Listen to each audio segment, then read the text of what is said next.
कहना चाहते हो, जिस तरह से अर्णव गोस्वामी की एकाएक गिरफ्तारी होती है, वहाँ पे पूरे देश भर में बुद्धिजीवी वर्ग बेहद आक्रोशित हो जाता है, आप क्या कहना चाहोगे? देखिए, अर्णव गोस्वामी को तो झूठ मूठ फंसा रहा है परमवीर सिंह, और शुरू से उसके पीछे लगा हुआ है। पहले उसने ये सबके पीछे कांग्रेस का हाथ है। कांग्रेस के सोनिया गांधी को जब से अर्णव गोस्वामी ने एंटोनियो मायने बोला था, तभी से उसके पीछे हाथ धोकर पड़ गई है। इतना बवाल किया उसने। उसके बाद फिर धीरे धीरे सुशांत केस आया। अब सुशांत के से बड़े नेताओं का हाथ है शिवसेना के। अभी नीतीश राणे और नारायण राणे ने भी खुलासा किया है। तो अब ये कहीं ना कहीं जाकर के बिना उद्धव ठाकरे के तो ये पॉसिबल है ही नहीं। एक परमवीर सिंह ही सब नहीं कर सकता है, उसे बैकिंग है उद्धव ठाकरे का। उद्धव ठाकरे को समझ में नहीं आ रहा कि कर क्या रहे। सीएम की कुर्सी कितने दिन बचाएंगे? एक न एक दिन तो जानी ही है, चाहे आप टेन्योर पूरा करके जाओ या बीच में जाओ। तो यही बात है कि उनको समझना चाहिए कि ये सब नहीं करना है। देश की जनता, स्पेशली मुंबई की जनता बहुत खफा है उनसे कि आखिर क्या हो रहा है उनके साथ। आप कंगना रनावत का घर तोड़ देते हो बीएमसी के द्वारा, उसको दिखाने के लिए आप सिद्धार्थ हॉस्पिटल तोड़ते हो कि नहीं भाई हम तो इनका भी तोड़े हैं, देखो अपना भी तोड़े हैं। तो ऐसे काम नहीं चलेगा। और फिर टीआरपी स्कैम इतना क्लियर कट, बार्क में और हंसा की रिपोर्ट में कहीं भी आर भारत का नाम नहीं है। जिस इंडिया टुडे का नाम है, आपने इंडिया टुडे को क्लीन चिट दे दी। तो परमवीर सिंह जानबूझ के कर रहा है और उसे लग रहा है कि वो हमेशा के लिए ऐसा कर सकता है। अब प्रज्ञा के साथ उसने क्या किया? साध्वी प्रज्ञा को उसने 2008 में मालेगांव ब्लास्ट के केस में जबरदस्ती फंसा करके इतना टॉर्चर किया कि आज वो चल नहीं सकती है।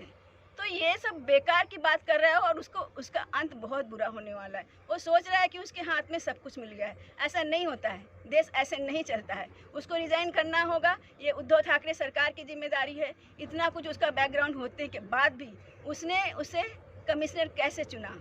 अब उसको टर्मिनेट करने की जिम्मेदारी उद्धव ठाकरे की है। उद्धव ठाकरे जी, आपको जी नहीं बोलेंगे तो आप तो अभी पुलिस भेज के मुझे उठवा लोगे। तो जी, आप एक काम करिए, सबसे पहले परमवीर सिंह जी को ही टर्मिनेट करिए। यही हमारी मांग है। आपको ये काम करना ही होगा, चाहे आप खुशी से करें या हमारे दबाव में आके करें। हम दबाव डालेंगे, हम सच बोलेंगे, कोई हमारा मुंह बंद नहीं कर सकता। अर्णव गोस्वामी के साथ जो हो रहा है उसके लिए पूरे देश की जनता भड़की हुई है। आपने क्या सोच लिया? आप एंटोनियो मायनो के हिसाब से चल रहे हो? क्यों चल रहे हो? बिहार में आपकी आज इलेक्शन चल रहा है 7 को, आपने ये सब कर दिया। अब सुशांत सिंह राजपूत का केस चल रहा है, सबको पता है इस चीज़ का। आज के बावजूद आपने ऐसा किया, क्यों किया आपने? आपको क्या लग रहा है ऐसे करके आप बाद में फिर से आ सकते हो? आप शायद समझ नहीं रहे। एनसीपी और कांग्रेस शिवसेना को खत्म करने के लिए जुड़ी है आपके साथ, और वो खत्म करके ही रहेगी। बाला साहब ठाकरे ने हमेशा कहा था कि मैं शिवसेना को खत्म कर दूंगा, बंद कर दूंगा, पर कांग्रेस के साथ कभी भी नहीं जुड़ूंगा। आपने वही काम किया है। आपने बाला साहब एक्टा टाइगर का, आप शायद भूल गए हैं कि एक्टा टाइगर के ज़माने में 1992 में आरडी त्यागी को कमिश्नर बना करके उन्होंने महाराष्ट्र में पूरे टेररिज्म को खत्म किया था।